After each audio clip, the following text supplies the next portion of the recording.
Welcome back to Just Scrap Radio on BJPenn.com. I'm your host, Cole Shelton, episode 42 ahead of UFC Vegas 30 and Bellator 261. We got a good lineup for you. We're first joined by Artem Lobov, who's actually not fighting this week. He's fighting July 24th. Was supposed to fight June 19th in a bare knuckle fight against Dennis Bierncek. That fight got delayed July 24th, but I want to get him on early, especially talk Conor Poirier 3 July 10th. Obviously, Artem's a very close training partner of Conor, so normally I do these like interviews the week of his fight, but I had to release it earlier just to so you guys can hear everything he has to say about what Conor's training camp's like. But for his own fight, this is a really intriguing matchup. He's fighting Dennis Bierncek. If you guys don't know who he is, he's a silver medalist in the 2012 Olympic Games as a boxer. He's 15-0 as a boxer. He's the current WBO international lightweight champion, coming off some really good wins, but he's crossed over to bare knuckle, which Artem thought was quite surprising, and he's kind of ready to show that bare knuckle is a completely different game than boxing. He thinks he can get another good win over Dennis, where this would lead him to some big opportunities in BKFC, the UFC, Bellator, wherever it is. But Artem's a smart guy. He's one fight deals at a time. He's very business savvy, and he's just looking to get the biggest paychecks possible. He thinks if he can beat Bierncek, who has a big name out in Ukraine where the fight's taking place, this would be a big win for him for his career. We're next going to be joined up by Tim Johnson, who headlines Bellator 261 on Friday to preview his interim heavyweight title fight against Valentin Moldavsky. This is a really intriguing matchup. Tim Johnson, his start to Bellator couldn't have gone any worse. He starts off with a minute 8-second knockout loss to Czech Congo, follows up by a minute 45 knockout loss to Vitaly Minikov, a fight that he was supposed to fight as Zuno Inoue the day of the fight. He gets told he's fighting Minikov just hours before, but since then he's really turned it around. A big upset knockout win over Tyrell Fortune, a TKO win over Matt Mitchell, and then he gets one back and beats Czech Kong by decision last time out to get this interim title shot. But Moldavsky's a tough test. He's 10-1, undefeated in Bellator. He's coming off a big win over Roy Nelson. He's a guy that just uses wrestling, so interesting style matchup, and Tim kind of touches on that. We're then going to be joined by Renato Moicano to preview his fight against Jai Herbert. We talk about the timing. If this one he wanted to return, he's coming off that knockout loss to Rafael Fiziev in his second year lightweight fight after he lost back-to-back fights to Jose Aldo and Korean Zombie. Made his lightweight return, beats Damir Hadzovic, and then he gets knocked up by Fiziev. But this is a big fight where he kind of knows this is one that he has to win if he's going to remain a contender at lightweight. But Jai Herbert, coming off that UFC debut, lost to Francisco Trinaldo. He's looking to get one back, and we close things out talking to Ike Villanueva to preview his fight against Marcin Prak. Now, this fight shouldn't go the distance. Both guys have a ton of knock power. Both guys have been knocked out in their career, which makes this one interesting. Ike basically believes this is very similar to his last fight against Vinicius Moreira, where he just has to land one. He doesn't think Pacquiao's chin is that good. He thinks if he lands one big shot, he's putting him to sleep and getting a big win. But really good show. Hope you all enjoying. No show next week just because of the week off, but after that we're coming back for a stacked UFC 264 lineup. All the interviews already done for that one. Very good show I got for you guys coming up there. But thank you all for listening. Be sure to share the show, subscribe, and thank you again. All right, we're joined by bare knuckle fighter still, Artem Lobov. Artem, how's it going, man? I'm good. Thanks very much, Cole. Good to see you, my man. Yeah, good to see you again. Obviously, this kind of came out of left field. I don't really think a lot of people thought you're going bare knuckles back to BKFC. Maybe the trilogy with Jason Knight. Like when you got the offer to fight Dennis Bierncek, like if people don't know, he's a WBO lightweight international lightweight champion, like Olympic silver medalist. Like he has all the accolades. Like, were you surprised you got this offer to fight him and in bare knuckle? Not at all. No, I always look for the big challenges. You know, I get a lot of offers from people, but if I don't see it as a big enough challenge, I'm like, look, man, I'm not interested. You know, at the point of my career, well, to be honest, even before, I always looked for the tougher challenges.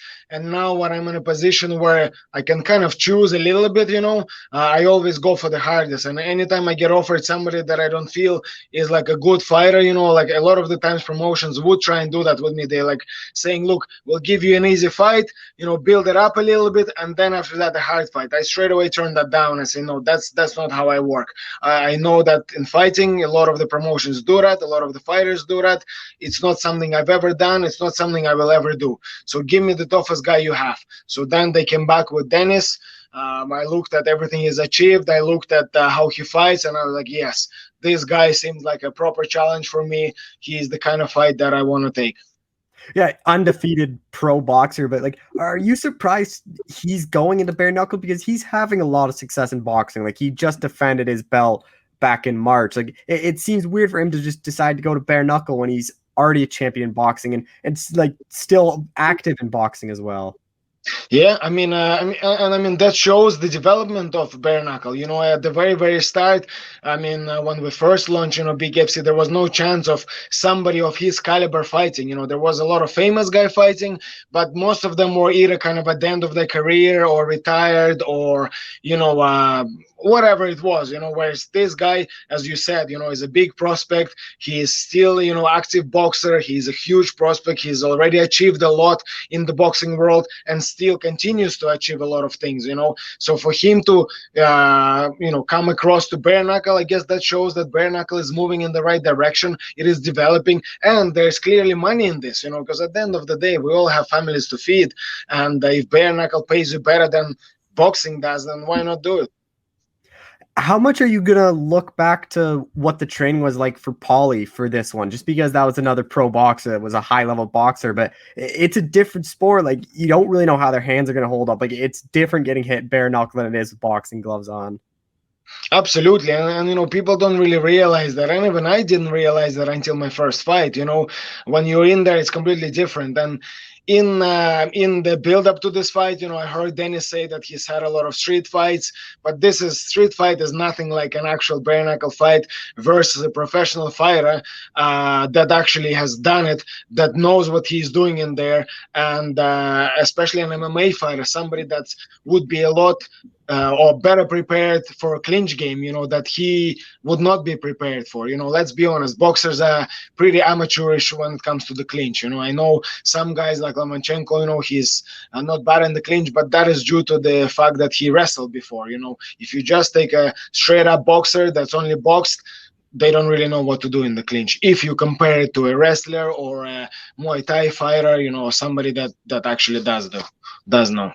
Do you think the first punch is going to tell a lot about this fight? Because you've already been hit with bare knuckle. Like, you've thrown bare knuckle punches. Like, could be like Dennis's first time getting hit, like pure bare knuckle, like 100% power. Because I'm sure he's probably doing bare knuckle in practice and sparring, but they're not throwing with everything because they obviously don't want to cut him or hurt him. But it's a different beast. Like, you get cut wide open, and that's a different mindset from just the boxing gloves, where he's been untouchable really in boxing.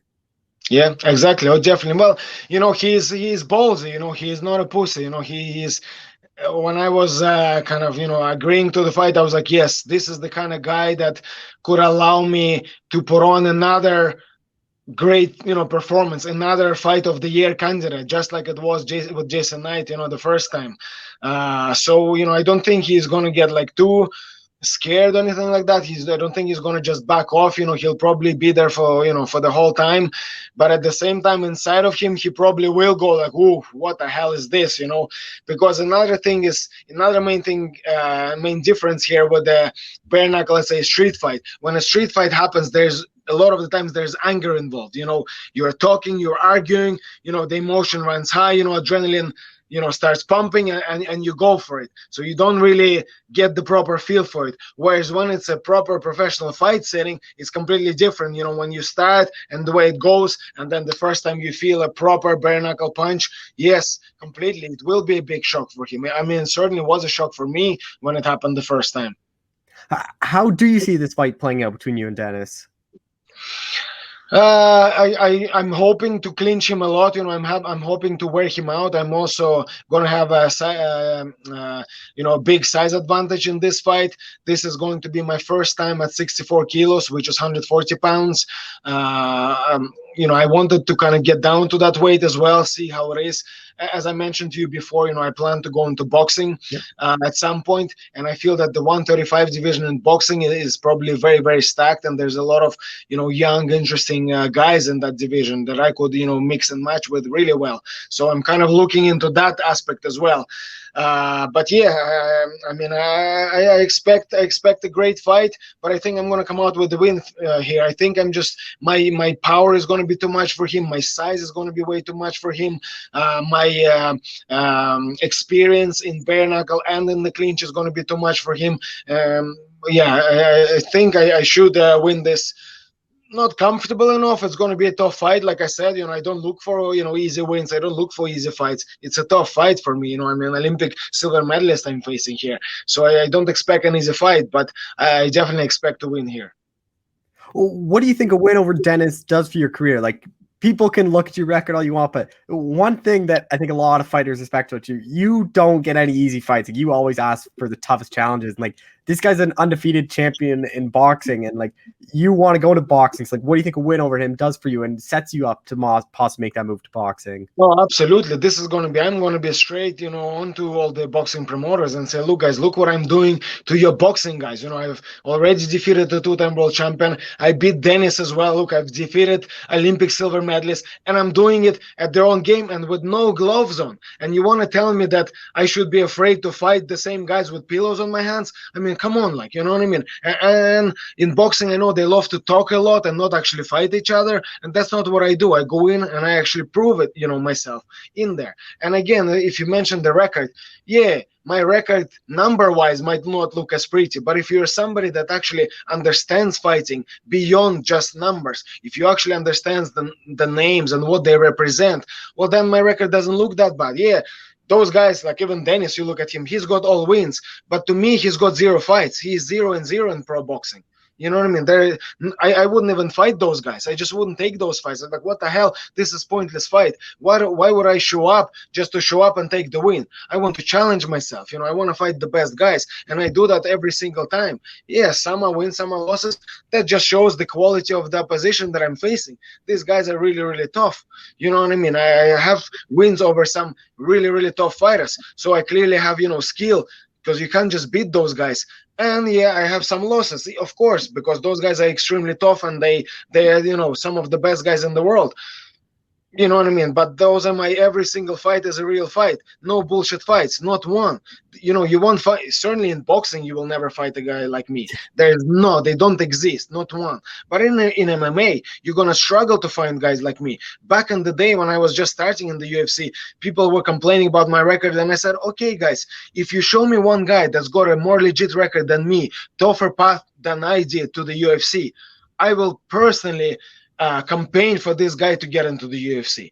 Nobody showed up. Nobody put their hand up. Why? Because let's be honest, when we're going to start looking at their records, the truth is going to come out. You can bullshit the casuals. You can bullshit all the guys that don't understand what's happening. You can show them all these fancy numbers, but you can't bullshit real fighters that actually understand what is going on. And the reason I don't get more kind of props from other people is because, let's say, what's in the name, promoters. Why would they ever agree with everything I'm saying? Because if they agree with everything I'm saying, that means they have to shit on all of the guys that they have.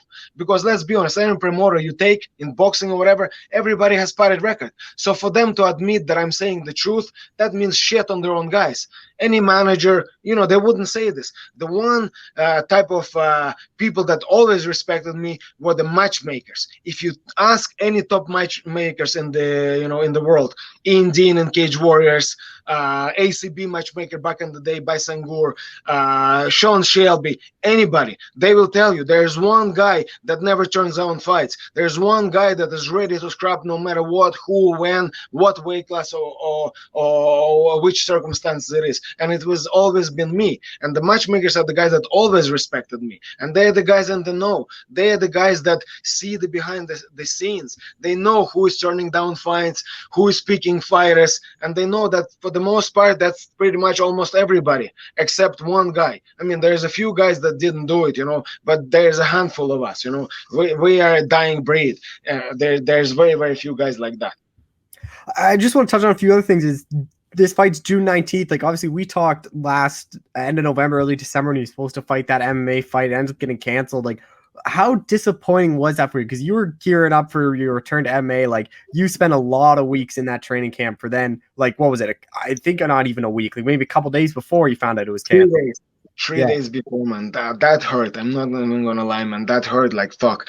Because money was spent, it was a tough year, but I managed to get the training camp together. And I didn't really speak about it at the time, but since the fight didn't happen, I can talk about it. If the fight did happen, I wouldn't even mention this. But now that it didn't happen, I can. I was training through an injury. I had to get surgery on my knee. My meniscus was torn very, very badly. It was a big tear, and my knee kept locking. Anytime I tried to grapple or wrestle wrestle, my knee would just lock and I would be in agony, hopping around, trying to straighten my leg. But I managed to train through that, couldn't grapple all camp, couldn't wrestle all camp, could only keep the fight stand, was only training stand up. I knew that the fight I was facing is a striker, so I was kind of hoping that it wouldn't go to ground. But still managed to do all that. And then to not get, paid, to not get to fight, I mean, that hurt. Yeah, that was not a good one. And then this fight as well, it was supposed to be 19th of June, and then it got moved to 24th of July because Dennis got an injury. But I was already panicking. I heard that phone call. I was like, oh my God, another fucking cancellation. I'm going to get another kick in the teeth here. But no, luckily everything is good. We just moved the fight to July, and so far so good. We're all on course. It's going to be good, and get out there and finally get to do what I love. I didn't even know it was in July, so it is July now. It's been moved recently. It's moved to 24th of July. It was originally scheduled for 19th of June. It's been moved to 24th of July now.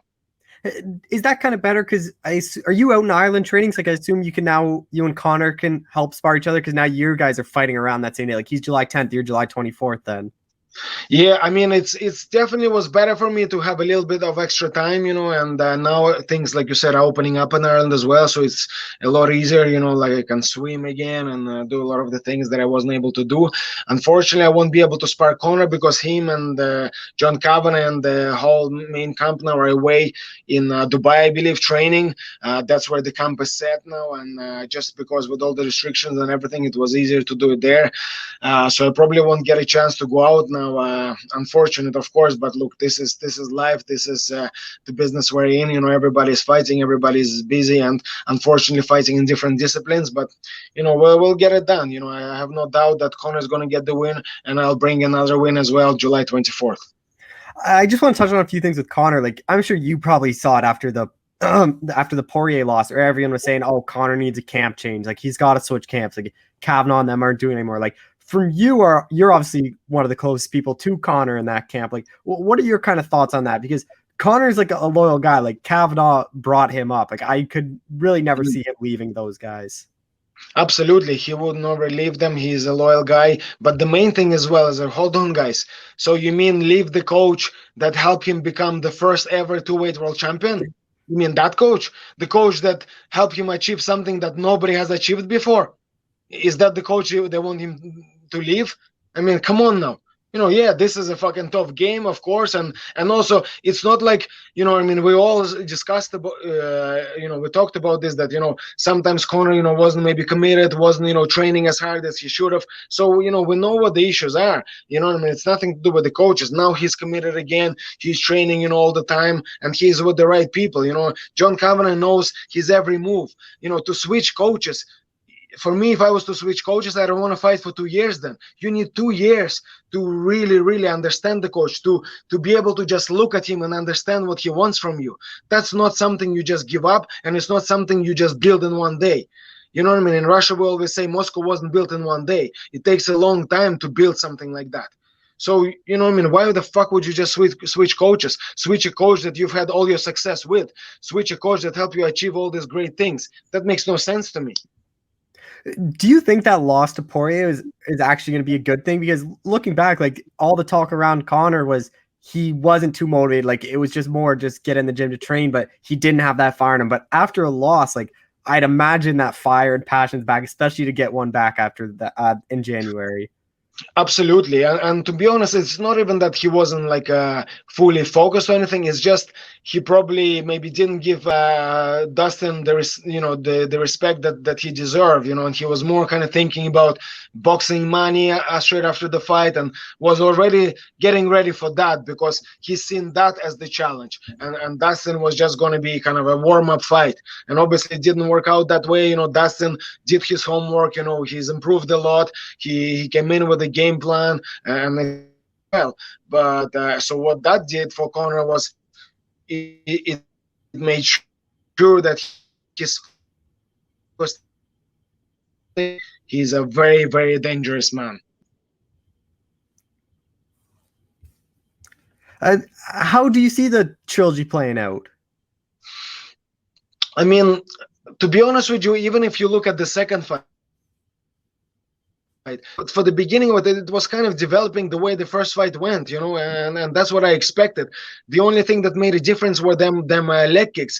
And to be honest with you, it's not even that he wasn't training leg kicks or anything, but those specific leg kicks, they are very, very unique. And they're unique in a way that when you train, let's say when you spar in training and you're wearing shin pads, you won't even feel those kicks. You literally, you will check the way Conor was checking, which is not lifting the check, but actually kind of, going into the kick. And that works perfectly normally. And especially with shin pads, you won't even realize that there's anything doing damage. But then once you take them off, that little muscle that's right beside your shin bone is an issue then. And it's a very, very unique, it's a very, very kind of niche kick that you don't see very often. And now that Conor is aware of that, I mean, I don't really, I see the fight just going the way it was already going to go and the way the first fight went. So I see Conor stopping, Dustin early in this fight. I see Conor stopping him in the first round. If he beats Poirier, like what do you kind of think would be next for him? Like, do you think he'd want that Oliveira fight for the belt, or do you think that Pacquiao boxing match is that one that he still wants? For some reason, I think he really wants that belt now, just to recapture it again, and also that belt, it just makes the Manny Pacquiao fight even bigger. So that fight is still going to be there, or any other boxer, for that matter. But once Conor recaptures that belt, the doors are open. Just a couple more things about yourself. Like whenever we talk, something that I always like about you is you're a guy that you're business savvy. Like you only take one fight deals. Like I'm assuming this one's another one fight deal just to give you more options. And especially a win over this guy lets you get more money in your next fight. Absolutely. That's me. I wanna be able to negotiate with multiple companies at the same time. I want to be able to match them up against each other and use one to get more money out of the other across multiple promotions and multiple disciplines. And I've been quite successful with that. So definitely that's how I approach business. And also the contracts that are on offer in MMA and elsewhere, they're very one-sided. So the promotion can basically let you go at any time if your value drops or if they don't see the same value in you anymore. But you are not able to go elsewhere. Why the fuck would I sign a contract like that?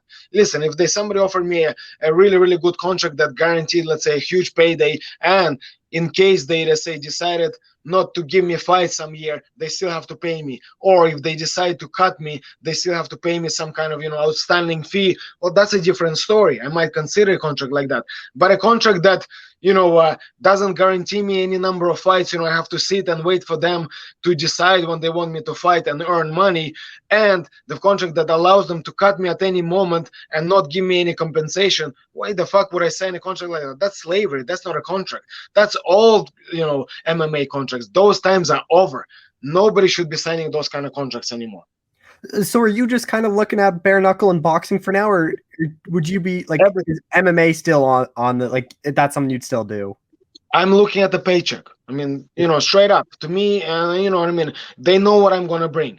When I fucking show up there, I'm there to fight. I'm going all out. No pussy shit, no backing down, no tapping out, none of that. I'm there to fucking die.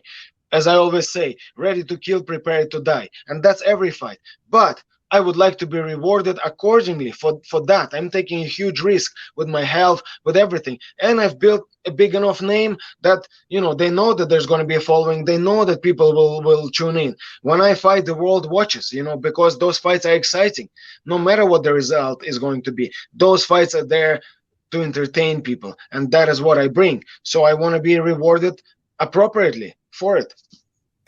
Just last thing, like, do you think, like, in your mind, like, do you ever think you're going to fight at least one more time in the UFC, or do you think that kind of door is closed? You never know. You never know. I would like to. I certainly would like to have one more fight with them. It's honestly, I mean, with all the companies, with everybody that I've ever worked with and behind the scenes and all thing, I mean, you just, you have to take your hat off to them. These guys this is a machine, a well-oiled machine. It's honestly, once you get into that UFC, bubble or whatever, that's it. Everything is taken care of. Everything is on time. Everything is just perfectly organized. Your clothing, your everything is just, you feel that you're part of something big and something very, very powerful. It's, I'm not gonna lie, nobody that I've ever worked with in my whole career, I ever was on matched by with the UFC. They in the league of their own. That is a fact at the moment. So of course I would love to have another fight with them. Absolutely. Is the Zubaira one still one you want, or is that kind of you're past that? Absolutely. I'm always interested in that fight. Anytime he's scheduled to fight, I always text, Sean Shelby and let him know I am available for that fight. I'm ready to go. No need for payment, no need for nothing. Just pick up the phone call and let me know when and where, and I'll be ready to go. All right. Well, Artem, I appreciate the time as always. Thanks for doing this. Thank you so much, Cole. All right, we're joined by Bellator heavyweight Tim Johnson, who's fighting for a rare Bellator interim title coming up here. Tim, how's it going? Yeah, it's going great. Just getting ready to last week camp here, and getting ready to fight. Yeah, we've talked about it before, like even before your last fight against Czech Congo. Maybe that was going to be for an interim, or maybe they stripped Bader just because he hasn't defended so long. Like, at what point, like, were you surprised they ended up even doing an interim? Because Bellator is one of those rare promotions that haven't been doing interim titles, really. It was kind of a push. Bader at the time, me and Bader were talking on Instagram, and we were being cordial back and forth, and we kind of planned that, let's do a title fight here in February, March, sometime in that. And then I think he was approached with the excuse me. The light heavyweight tournament, and kind of left the top of the roster kind of in limbo. So I kind of pushed for it. I'm like, hey, I had the opportunity. Brian said so too. Like I could hang around and wait till the end of the tournament, and just do a straight title fight. But I'm not in the hang around kind of mood. I'm like, let's get fight. That's whatever happens, happens. And your opponent, Moldovsky, was this kind of the guy you thought it would be for the interim title? Yeah, I guessed it. I was guessing that's who they would probably would have chosen. Well, what have you made in his run Bellator? He's looked very good, but the level of competition, like, obviously hasn't been high. It's Roy Nelson, Javier Ayala, Lyndon Vassell. Like, those are good wins, but they're all guys that aren't really at the top. Like guys that you've been fighting, like Minikov and Congo. He's got a good. I think the biggest thing in him is just age.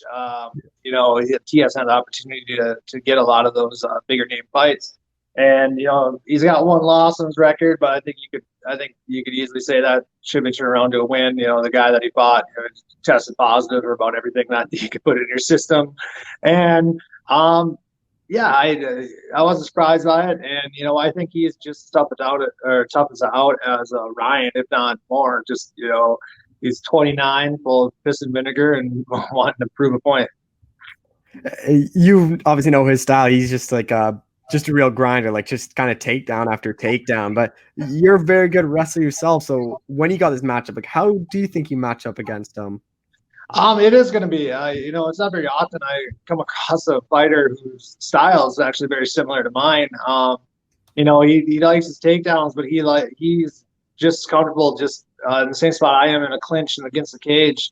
And I think the biggest point of this fight is going to be who can get their back off the cage and who can reverse that position.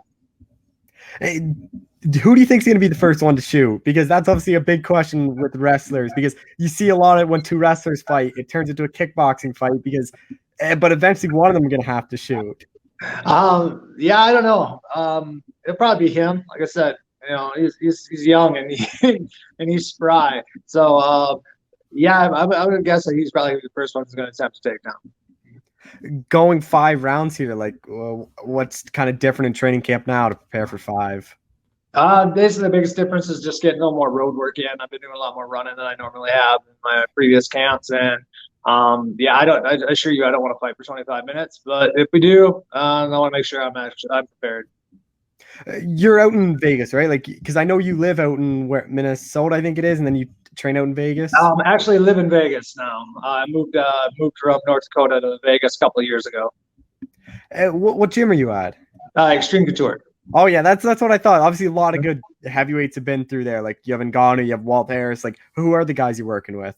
A lot of the guys I was working with, Latifi and Walt and Ronnie and Vinny, Carl, those kind of been the main guys for this camp overall. Had a lot of good goes with Walt and Latifi, and kind of walking in this last week here. And yeah, Ronnie and Carl and Vinny have been really good partners as well.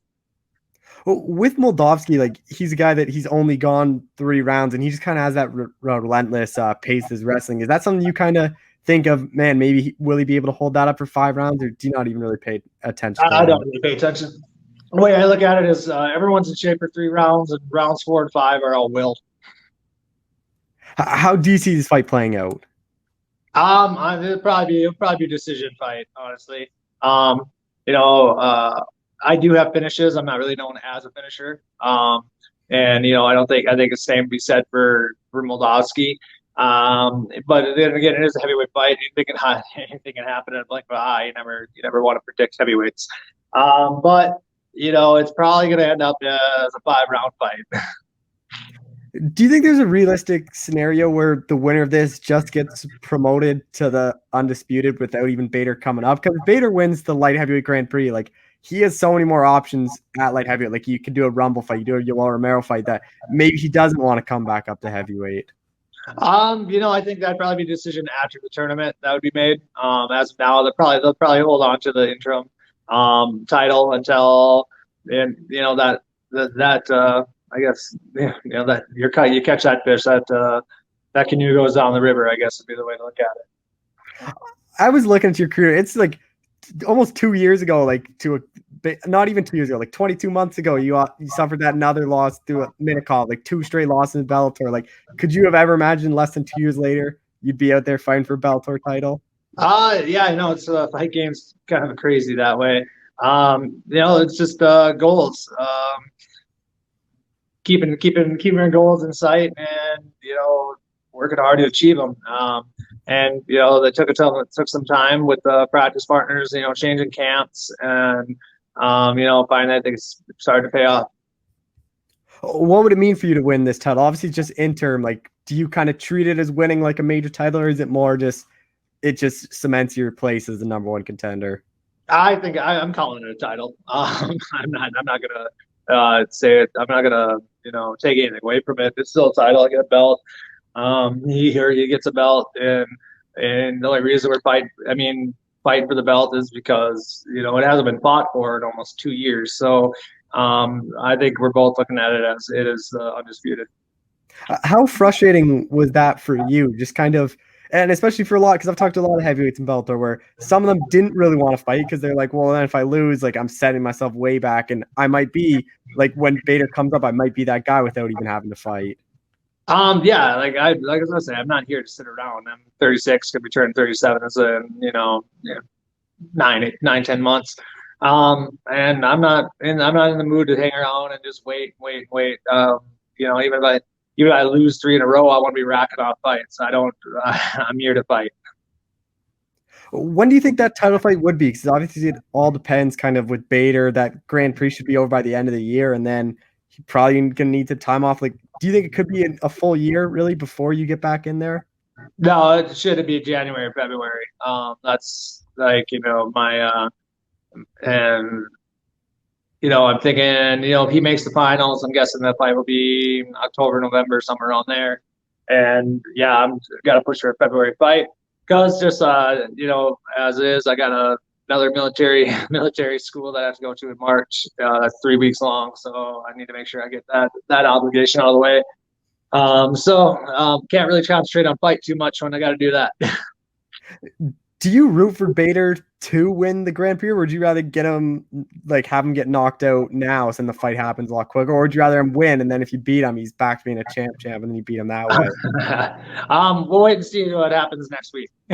Yeah, you're they just started allowing like limited amount of fans. Like obviously it's not as what you're used to fighting in, but just having a bit of crowd noise. Like how much difference do you think that's going to make? Not too much either way. Either way, I was fine with. I kind of like to know fans, but having fans there doesn't really matter to me. I'm not one of those guys that heightens my fighting state if there's fans cheering me on or not. It's just this is just just a job. Headlining your second card in a row, like what's that like for you to see Bellator put that much faith in you to be another main event? It's nice. At this point in his career, it's at least it's going upwards, not downwards. So I can always be look back and laugh at that or be happy with that. Just last thing, you obviously have the military school in March. Like, what kind of other stuff are you like? Obviously, it's full training now, but like, what other stuff you kind of got planned for the future? I'm not sure. I got military duties I have to do, and raising a daughter, and we come in this fall, go back for Minnesota for harvest. Hopefully, it's another. It's just a few months down the road as well, so hopefully get a win here, and I can go back and do that. And yeah, after the fight, gonna go up the lake for 3-4 weeks and just sit in a boat and fish. Do you plan on joining the military after your fighting career? Oh, I'm in the military right now. Oh, you are? Yeah. Like, do you want to like go overseas and all that, or just kind of? Yeah, I was prior military. I did 10 years, and then I was in the Guard when I was in the UFC. Yeah, I knew you were doing that. I didn't know if you still was doing. Yeah, I took like 4 years off, and 4.5 years off, and I joined right after my Congo fight again. I joined in November, so yeah, I was in and got called up. So I was in Minneapolis during the Chauvin trial and all that stuff, and I was there for about 2 months, and yeah, they released me because I knew I had a fight coming up in June, so they released me a couple weeks early to allow me to start training for the fight. Does it help you a little bit? That probably has to put you in shape a little bit, training for the military. Yeah, no, that one actually, I gained some weight there because it was contracted food. You were oh yeah, you can't really get a lot of exercise in. You could, but it wasn't the same. Like we were literally deployed to Minneapolis, and you had to be in an isolated spot, and you couldn't really go anywhere. It was it was like a deployment essentially.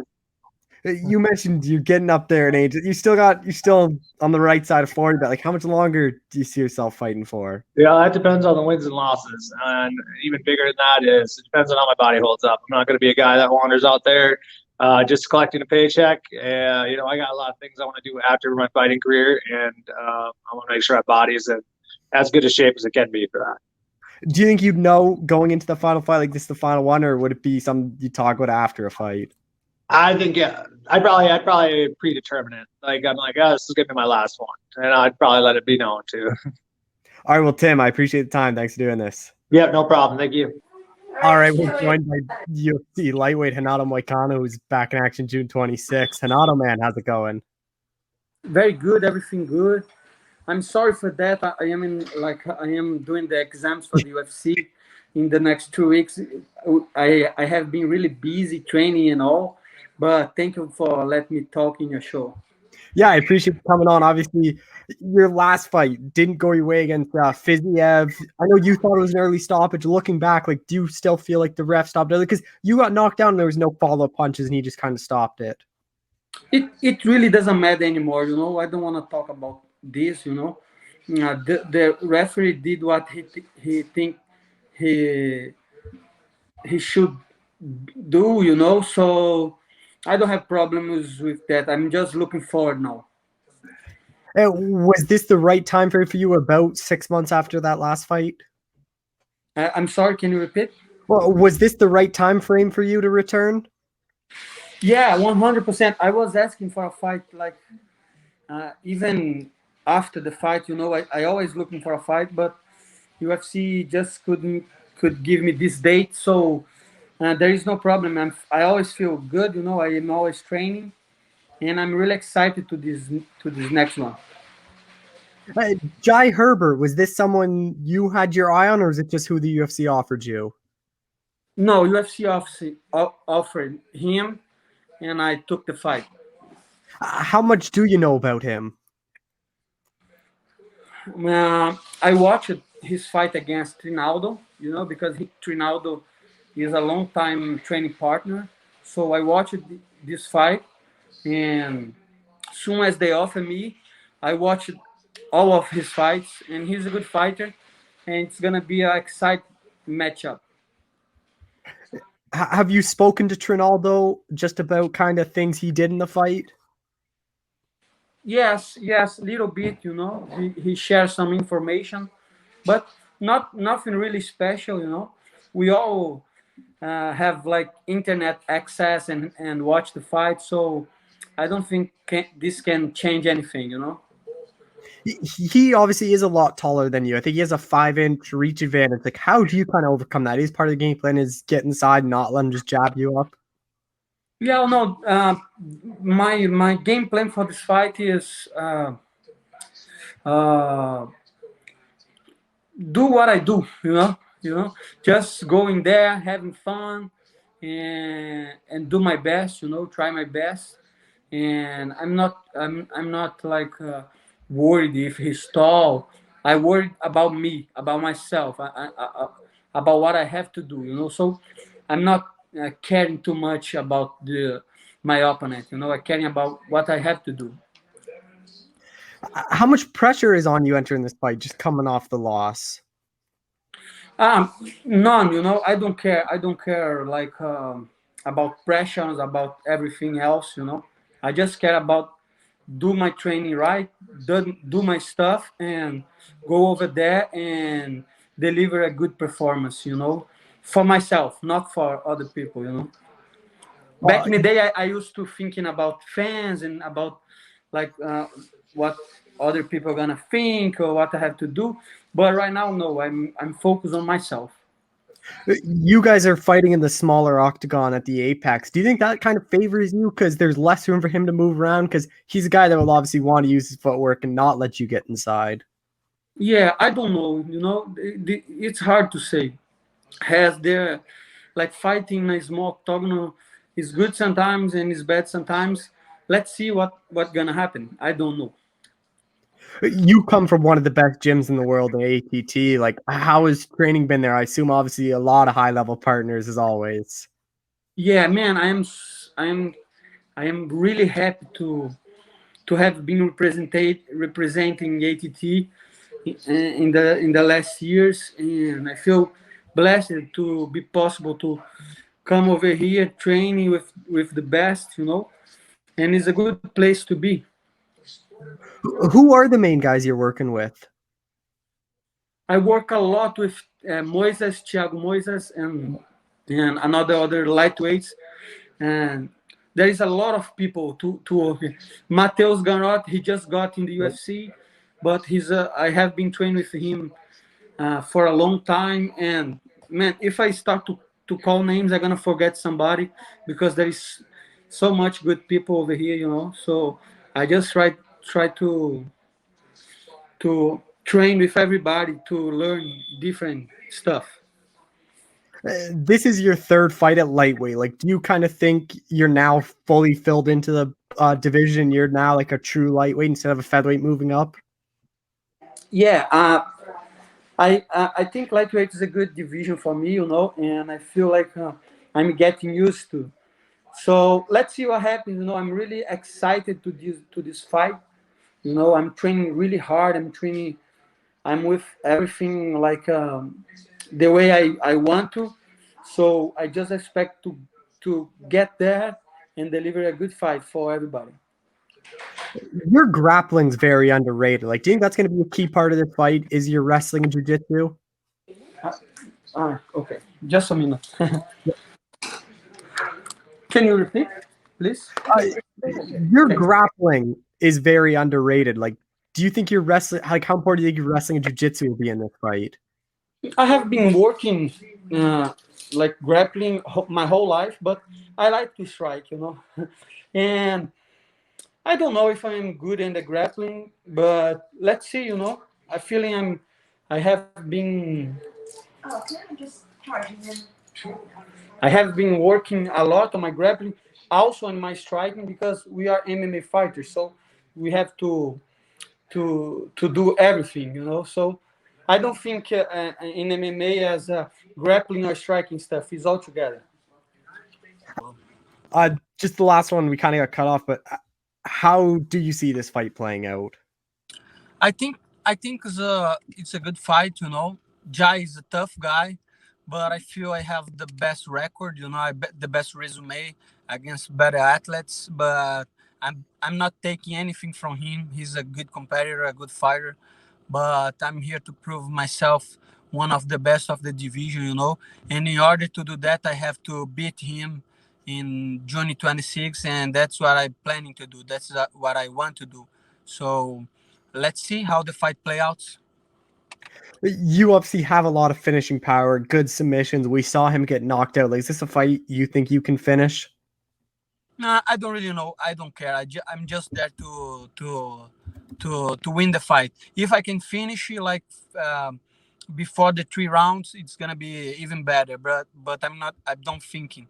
I'm not thinking about that. I'm just thinking about winning the fight. That's my goal. What do you think a win over Jai puts you in the division? I don't know. I don't think. I'm not thinking about this. I'm thinking about get myself back in a good win, and I'm not thinking about opponents and rankings. I'm coming from a loss. I don't have the right to call names, so I just want to get there, get my win, and see what UFC has to offer to me. You're obviously a big name in the sport. Like, you headlined cards, you were ranked in the top 10 at featherweight. So, like, do you think it's only going to take like this win and maybe one more, and you're back to fighting ranked guys at lightweight?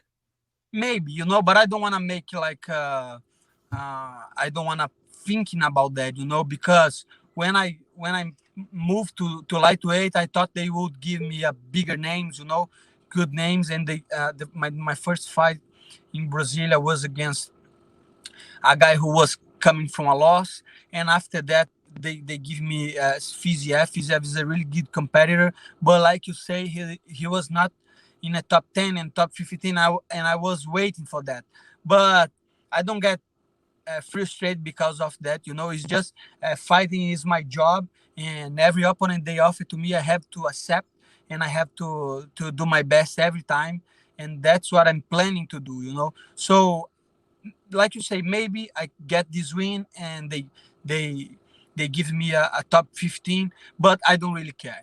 I'm here to make some money, to beat up some people, and to be happy. This is my plan. I just love fight. Like you say, I'm a really good grappler, but I like to strike. And I'm dumb, but this is my way. I love striking, and I love UFC, and I love MMA, and this is what I want to do, So I want to do. The doctor just asked me how long I will fight, and I say forever, man. I don't want to see I not see myself stopping fight. I just love that. If you get your hand raised here, like, are you hoping for a quick turnaround to get probably one or two more fights in this year? Yes. I want to fight as much as possible, because now I have a son, and I have like a house to take care. I have family to take care, and I have to provide. So I want to fight as soon. After my fight, I want to fight as soon as possible. You fought a lot of big names in the sport, but now that you're moving up to lightweight, like, not even next, but down the line, or is there like some guys that before your career is over, you're like, I need to fight him? Yeah, man. There is so much. There is so like all the top 15s, but uh, I'm not thinking specifically in one name, but I feel I have all the tools to beat these guys in top 15. I really believe in myself. I really know what I'm capable of. So June 26, we're gonna start to climb that ladder to be in a really good position one day, and to be a challenge in this division. That's what I'm looking for. But I'm looking for enjoy my career too, and to be happy fighting. So pretty much that's it. I just want to fight the best, but I just want to fight too. So I don't want to get like I don't want to get too long in between fights. I want to fight as soon as possible, and to build up like and to be a contender in this division. I'm sorry, my English is very bad. I'm trying my best. It's actually really good, but is featherweight done? Like, are you lightweight from here on out, or is there like, would you ever consider dropping back down? No, not done. It's getting hard to me to make 145, and I think this is not healthy. Dropping weight like that, especially I'm not like I'm losing a lot of weight to getting even in 55, but I'm not. Maybe I'm not done. Depends on what they offer me. If they offer me a big name, like I always want to fight with Max Holloway, and all these guys in the featherweight, these legends. And if they offer me a fight like that, I'm 100% down, to test myself against a guy like Max Holloway, or even if they give me the rematch against Zombie or Iggy or names like that, But right now I'm really focused on the 55 and what I can do in the 55, Maybe you can fight Tony Ferguson. He's like a lightweight version of Max Holloway. Yeah, maybe. Yeah, this is a good fight. Let's see if he accept. I'm gonna be honored to fight him, 100%. Do you plan to call anyone out if you get the win, or are you still just whoever the UFC offers you at this point?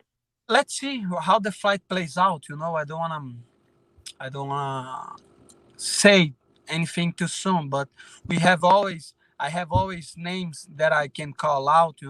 Let's see if I get like it was a really good fight, and I'm planning to do what I want to do. I'm gonna call some big names, and let's see what UFC has to offer. Thanks. All right, we're joined by UFC light heavyweight Ike Villanueva, who's back in action June 26th. Ike, how's it going? Oh man, going good, brother. Was this about the right time frame you wanted? Obviously, coming off that big win in January, like first UFC win. I thought you might want to come a bit sooner, but was this a good time frame for you? Yeah, man, I was hoping to get back like in April, May. It didn't happen, so we got this matchup. I like the matchup. It's style-wise, it's perfect. So, man, I look forward to get back in there and putting on a show, especially being back in Vegas. I got to get that win back in Vegas because the last one time in Vegas was ugly. I got to get that back. And a bit disappointed, or not disappointed, sorry, a bit happy you're not having to fly out to Abu Dhabi again, because that's a long ways to go. Yeah, man, it was a long trip, but, man, being out there in Abu Dhabi was amazing. But, yeah, don't miss that 18-hour flight, bro. Yeah. You said you like the matchups. Like, how much do you know about Prachnio? Oh, man, with Prachnio, man, we followed him a little bit. We know a little bit, seeing him style-wise, especially during his one time when he was in ONE FC. But, like, his karate background reminds me a little bit of Jordan Wright, not that explosive as Jordan.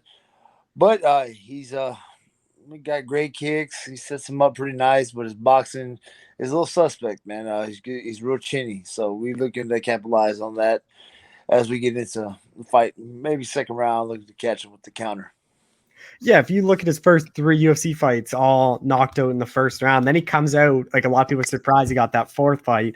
Big underdog, pulls off the upset over Khalil Roundtree. Like, what you make of his last performance? Man, it was bad, man. They robbed Roundtree out there in Abu Dhabi, man. Because I was, we're there the whole fight week, but I thought Roundtree pulled that one off, man. He looked good that fight. The second round he had Prachnio hurt. He just let him off the hook, and I think that cost him the fight right there. But man, like I said, he got that win, but I don't think he won that fight, man. I had Roundtree winning. I don't seen that fight probably 100 times already.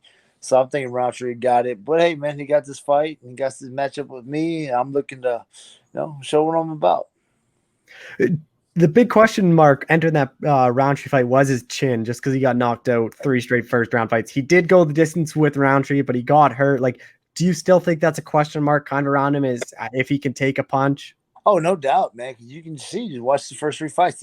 I mean, Sam Alvey, he's not the greatest knockout power, but Sam Alvey, man, he touched him and had a big Sam. Sam was smiling the whole fight.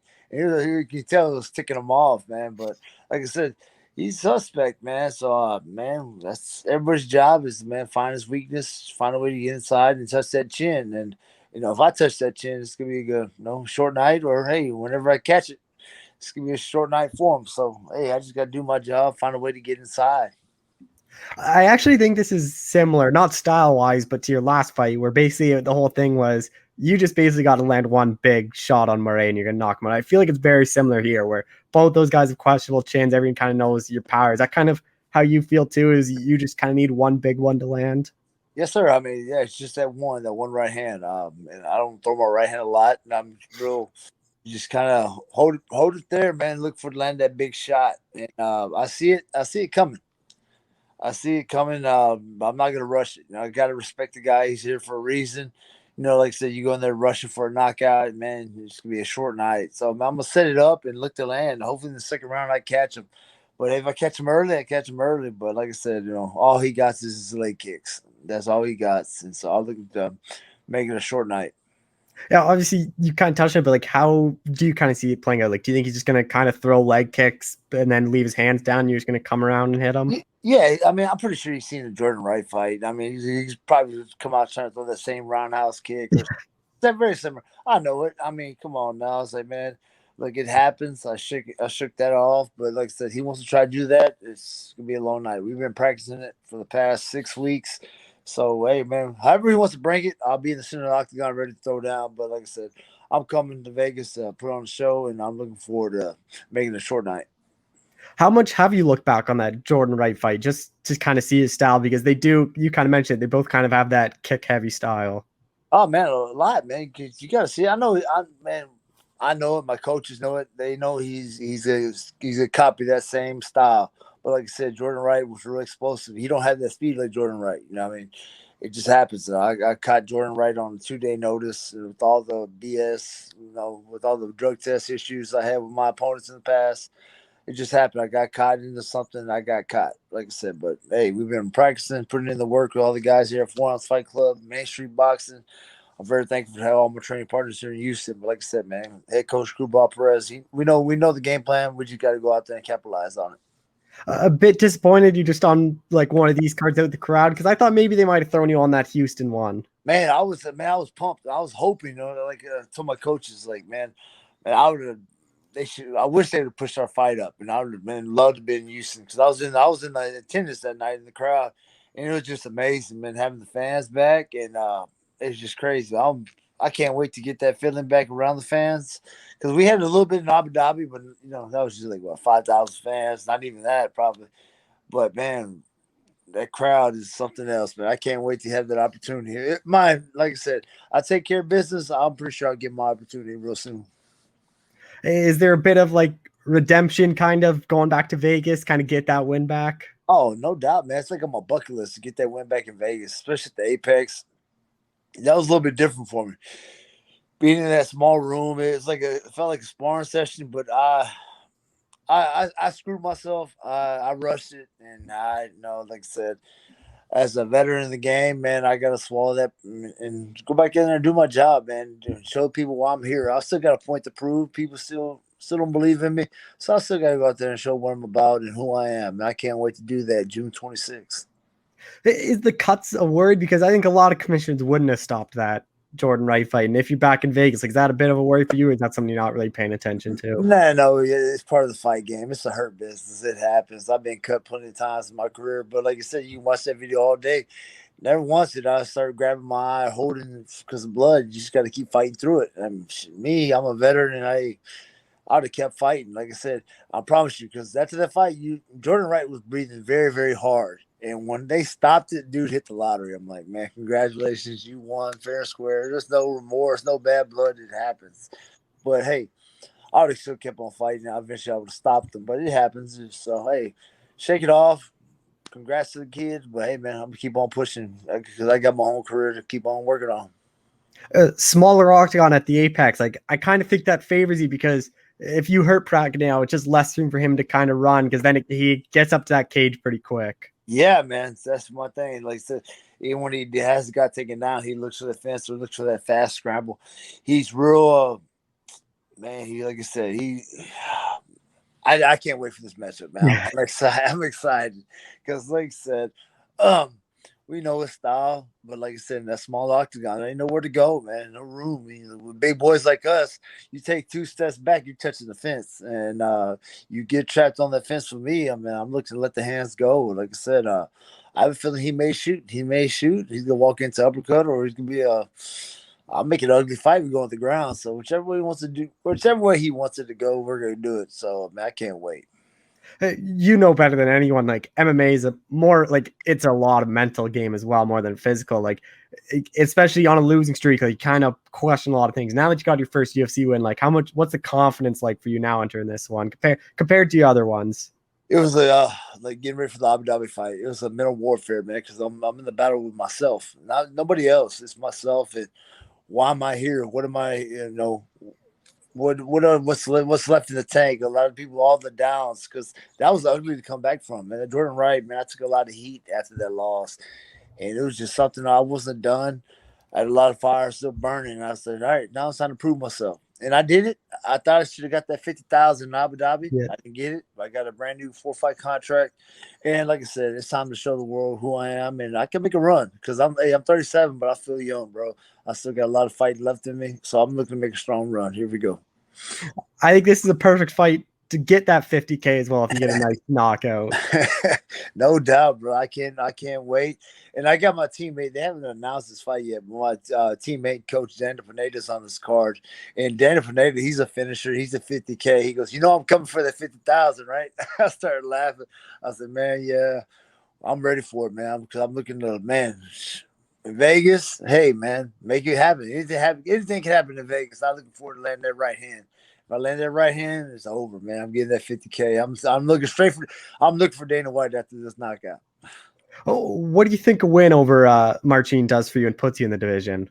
It just man, opens it up, opens the door for me, man. There's a lot of guys that they're perfect matchups I can get, man. Like I said, even a Roundtree fight looks good later down the road or something like that. There's guys out there that I can really push because, man, I can hang with the best in this division. I just gotta go out there, do my job, and make a run. But you gotta do it. You gotta do it in style. Nobody's looking for this. Ain't going to the scorecards. This is gonna be a banger. But like I said, there's a lot of fighting I got left, and I can't wait to get it done and have a good matchup. Maybe later down the road and look for a Roundtree fight or somebody like that. You're a guy that likes to be active, so everything goes your way. Like, how quickly would you want to turn this around? I assume you probably want at least one or if not two more this year. Yeah, I'd like to get 2 more in, but like I said, there's rumors they may be coming back to Houston here in August or September. Man, my job is one fight at a time, take care of business with this, make a statement, and I'd love to get on that Houston card, man. If it happens, it happens. I got the best manager, Jason House, in the business, so he's gonna make that case for me. He's like, hey, just go do the job, and hey, the rest will take care of itself. But yeah, I'm looking to have 1 or 2 more fights before the end of the year. Just last thing, like you get on that Houston card. What's that walkout? Like I'm sure you pictured that like even years before you even were in the UFC. I had that walkout like in Bellator, but I was on like the prelim, so it wasn't like it was still something. But man, to be back here at home and making my walkout in the octagon, dude, it's a lifetime dream. Because man, I'm 37. I told everybody, man, 13, 15 years, I'm gonna make it to the UFC and finally do it and have the opportunity to walk out in my hometown. Bro, it's gonna be an amazing feeling. And hey, I just gotta do my job and let the pieces fall in place. Well, Ike, man, I appreciate the time as always. Thanks for doing this. Hey, man, thank you very much. And I appreciate everybody, man. I can't wait to put on the show June 26th.